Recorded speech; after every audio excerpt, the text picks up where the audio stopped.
Hello, lovely friend. I am Dr. Mary Barson. And I'm Dr. Lucy Burns. We are doctors and weight management and metabolic health experts. And this is the Real Health and Weight Loss Podcast.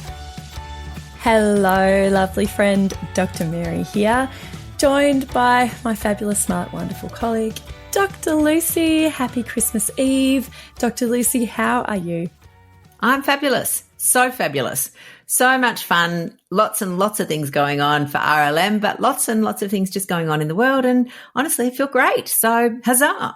That's good. I love it. That's a beautiful mind flip. You ask most people how they are this time of year, like, busy. So I love it that you're embracing the full facet of life there. Oh, absolutely. And, you know, I think like you and I are in different seasons. I've got grown-up kids. You've got little kids. So Christmas is different, you know, different way that we look at things and things that we have to prioritize. I don't have to run out and, you know, buy Santa dog treats or anything like that. No, you don't have to be Santa's personal assistant. No, not at all. Right now. No, yeah, that would be quite handy. Not at all. But, you know, again, I just think it is a busy time, but it doesn't have to be hideous. So, you know, great. So I feel wonderful. So good. So good. I'm excited by today's topic. It's one that we've got a few requests to talk about, and it's a big topic of understanding food noise. What would you say food noise is, Lucy? Well, I think the first thing is that food noise is a relatively new term. So, you know, when I was growing up, and even in diet culture, nobody used that phrase. It wasn't a common phrase. And possibly some of you listening have never heard of it either. But the way I think of food noise is it's in your brain. So it's like thoughts, intrusive sentences that are all about food. And it can range from thinking constantly, when's my next meal? What can I eat? I'm still hungry. There'll be little phrases. And for some people, they can take over and they can find it hard to concentrate. They, you know, go to bed thinking about food, wake up thinking about food, and they kind of basically do nonstop food thinking. I think like everything in medicine, and in fact, probably everything in the world, there's a spectrum.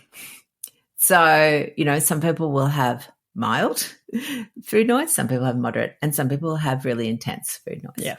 And I reckon it's important to understand that, yeah, it is complex and it's not caused by just one thing.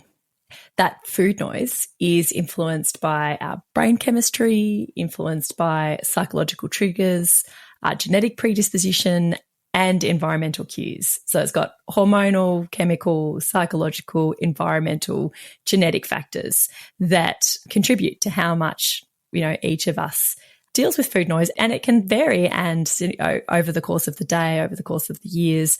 And there are certainly a lot of things you can do to just help dampen it down and get more peace and less of that mental chatter. But everybody experiences it differently, and we experience it differently at different times. Yeah, absolutely. And I guess the one thing I'd say is that there's certainly, as you mentioned, there's things that you can do, and it doesn't have to rule your life. I think that one of the things that people sometimes have trouble distinguishing is what we call physiological hunger. So, you know, you're hungry versus food noise or cravings or, you know, desire. So again, yes. that sort of food noise, cravings, desire for food, they're variations. They're not exactly the same, but they're variations on a theme. Then there's actual hunger. Yep, physiological, like physical hunger.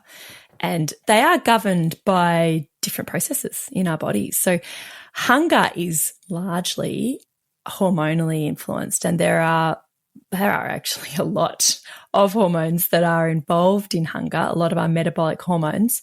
The main ones are like ghrelin is our hunger hormone. And when that's released, it sort of stimulates our desire to eat. We get hungry. Our appetite increases. And then we've got lots of hormones that then control when we feel full, like cholecystokinin, peptide YY, leptin. Insulin also plays a really important role in sort of governing our overall hunger as well, and how well these hormones work and how resistant our bodies are to our satiety hormones. So it is a complex hormonal interplay that governs whether or not we're feeling physically hungry or not. And what helps to get back in control of that, of our physical hunger, is, you know, eating real food. And I feel like a broken record, but I'm going to keep saying it. You're going to keep saying it. In particular, reducing the amount of processed foods and processed carbohydrates that we eat, because those foods are designed to they override our normal hunger and satiety signals, and they also hijack our cravings and our brain reward systems. So processed foods are bad for both the psychological and the physical hunger. So Lucy, brief summary, what do you reckon would be useful ways to get your physical hunger into a nice, normal, natural balance? Okay, so I mean, we know at the heart of all of these hormonal imbalances is, again, insulin as the king hormone, or the queen if you're gender neutral. So the head monarch hormone is insulin, and the others all follow behind. So if we reduce insulin, and again, they don't all follow behind straight away. So again, we need some patience and time. But if we can reduce insulin first, and we do that by reducing, as you mentioned, the amount of carbohydrate in our diet, in particular processed carbs. But while we're doing that, we need to make sure we're eating enough protein, and we need to make sure we've got a bit of fat in our diet, because carbohydrate and fat are our two fuel forms.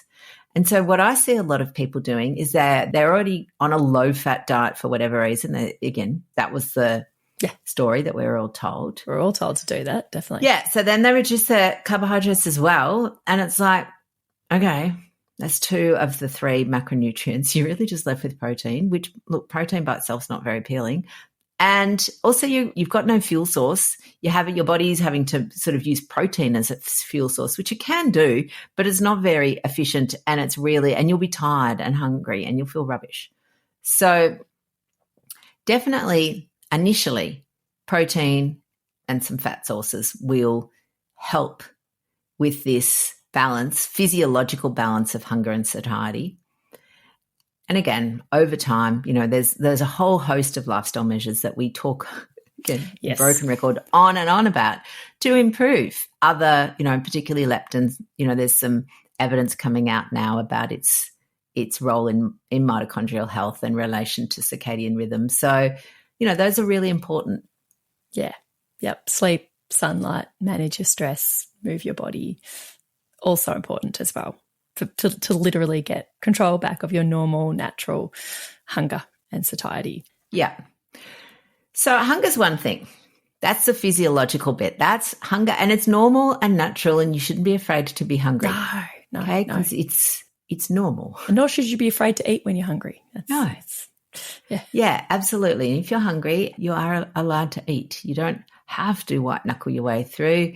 And interestingly, when your hormones are in balance, as we've talked about, hunger is reduced, like it actually is, which is easy. It's great.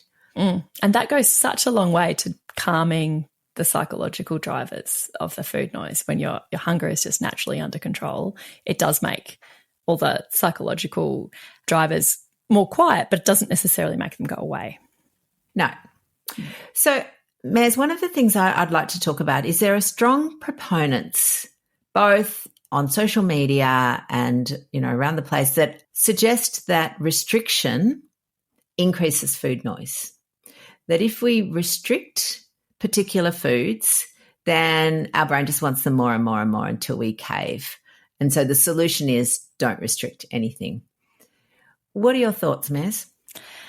First of all, I have not found any evidence that this is true. Just because something is said a lot doesn't necessarily mean it's true.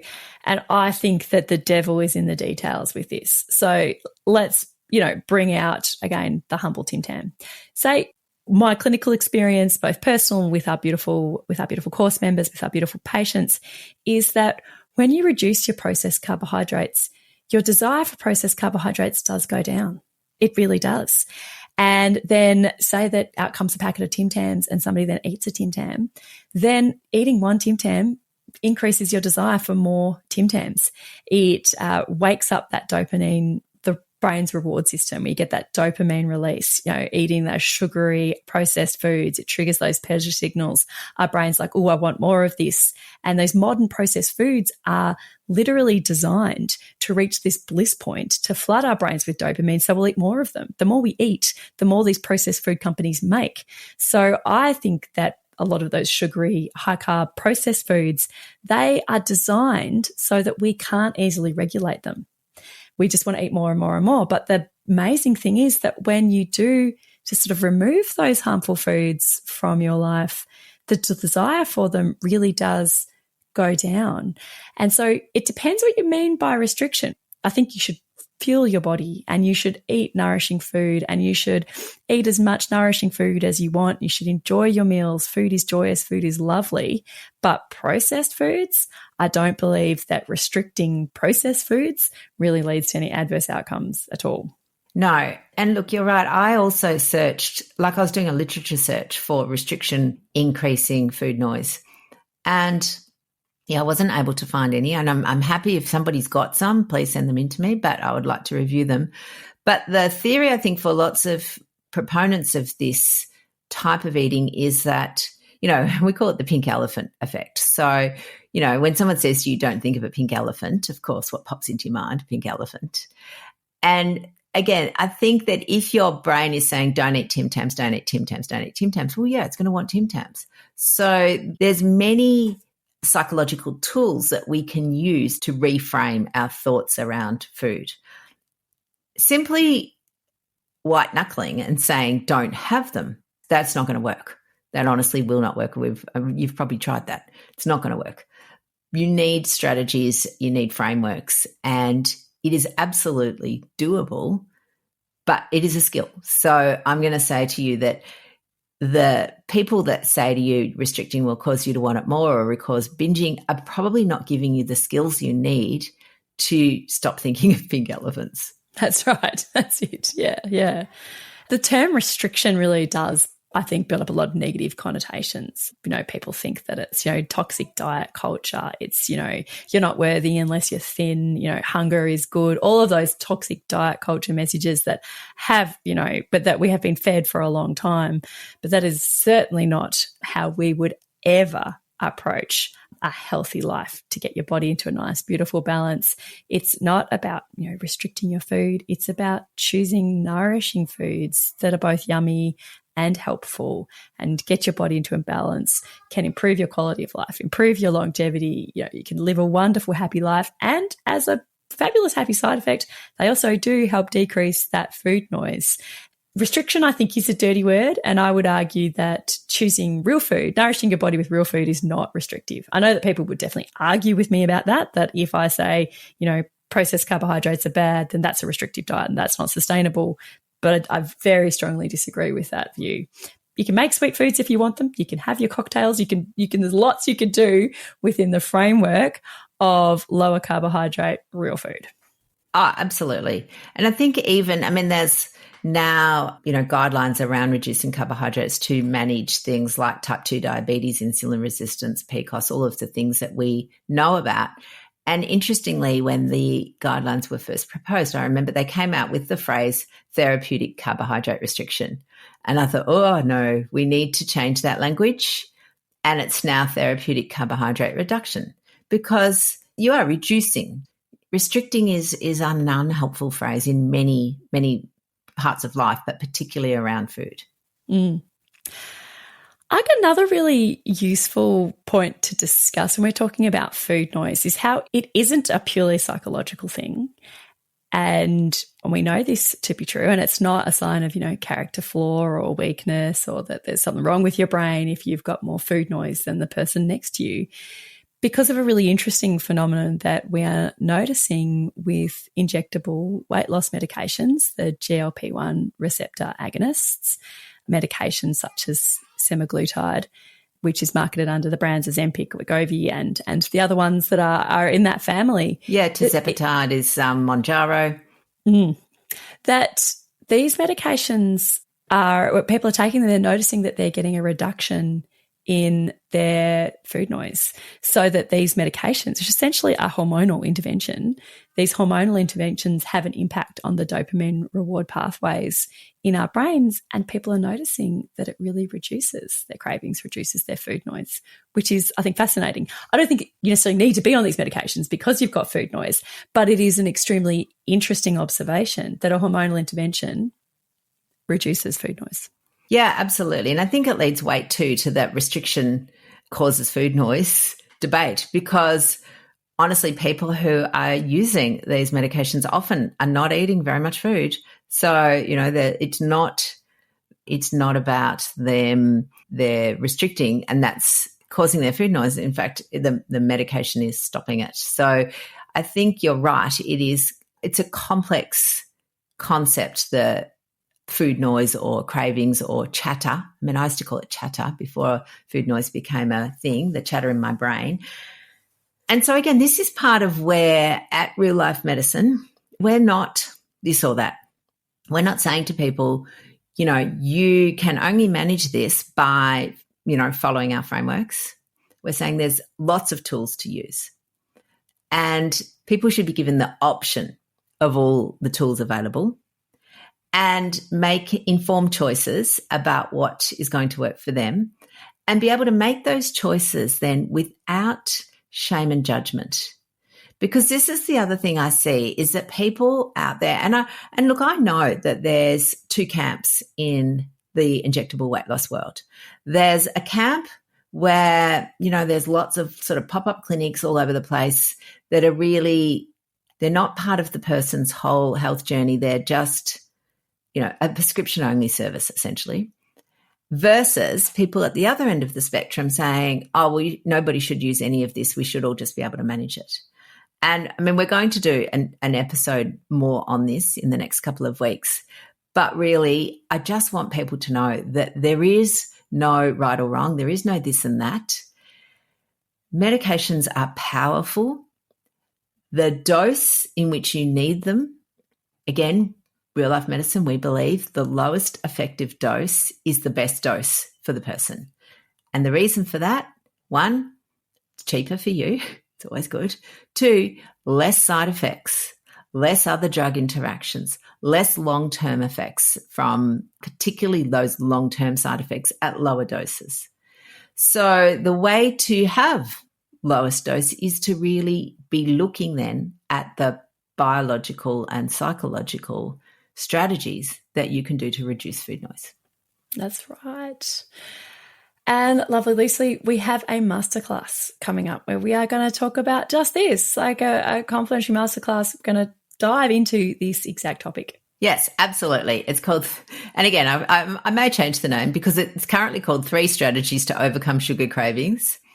Interestingly, I've had a few people email saying, sugar's not my problem, it's chips. Yeah. Again, it's now kind of 3 strategies to overcome sugar in brackets and carb cravings. Yep. You can check that out. It's on our website, but it's also rlmedicine.com/cravings. If you're driving, don't try and look it up now. All the notes, all the links will be in the show notes, of course. And next week, I mean, we've got so much exciting things. I'm so excited about it. Next week, we're actually going to talk about our new telehealth clinic that we're opening. So this, again, as part of a holistic service that works with your doctor, with lifestyle medicine as the foundation, and really with the aim of either deprescribing or prescribing medications in a holistic form. That's basically going to be the aim of our clinic, but we'll tell you more about that next week. Exciting. I know. If you want to go on the wait list for when we open, again, I'll put the link in the show notes, but it's rlmedicine.com/clinic, nice name, to hear when our opening dates are. Fabulous. Okay, so I just want to finish. Again, if you have food noise, it's not your fault. It's not you're hopeless. You're not weak. You're not, your brain's not disordered or anything like that. It's just looking. And again, at the very, very core of food noise, it's a survival mechanism where humans were designed to look and forage and be excited by food.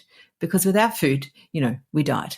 And that's not good for the human race. So this is really just a part of our survival instincts that are just a little bit on hyperdrive. Yep. And there are ways to calm it back down and get it into a nicer, lovely, more peaceful balance. Yeah, manageable. That's what we want, manageable. Good. All right, bye-bye, lovely ones. Bye, lovelies. Talk to you next week. The information shared on the Real Health and Weight Loss podcast, including show notes and links, provides general information only. It is not a substitute, nor is it intended to provide individualised medical advice, diagnosis, or treatment, nor can it be construed as such. Please consult your doctor for any medical concerns.